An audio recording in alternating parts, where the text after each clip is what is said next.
Hi, Scott Orlin with CINEMA-Magazin. There's a new film coming out called The Kitchen, and the three women responsible, Elisabeth Moss, McCarthy, and Tiffany Haddish. Obviously, when one looks at the DNA of the gangster genre, it has been predicated mostly from the male perspective. How refreshing do you think it is that we have these three protagonists are women?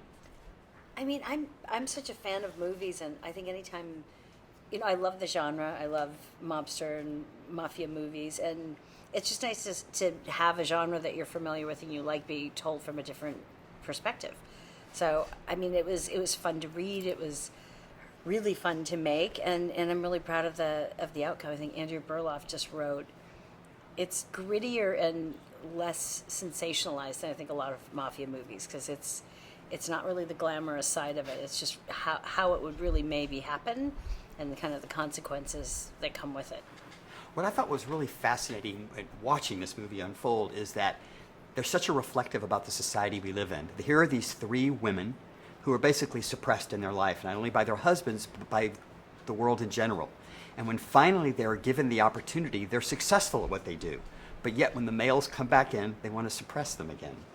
How much in your own life do you see a correlation as you've become successful, that there's still an element that wants to suppress you? Geez, Scott. I don't know. I mean, I think in my personal life, no.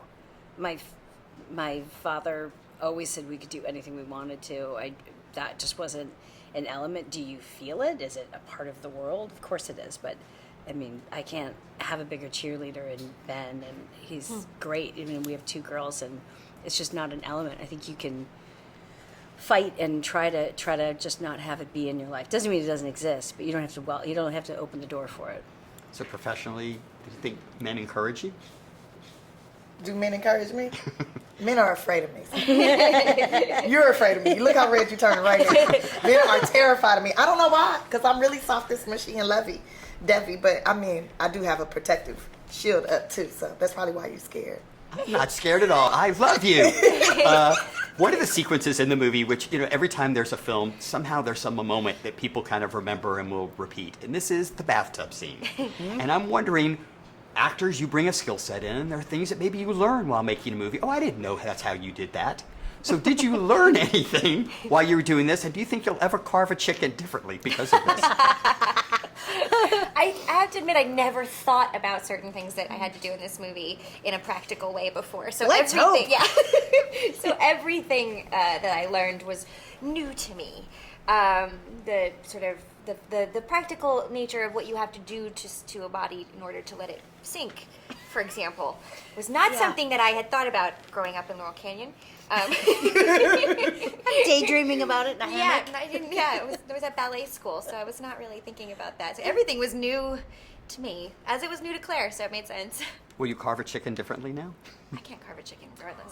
So I'm really good at it. I can do it, but it might sound a little different to me now. I mean, the way I bake chicken anyways, it just falls right off the bone. You feel me? I don't even got to carve it. Just take the fork and peel back.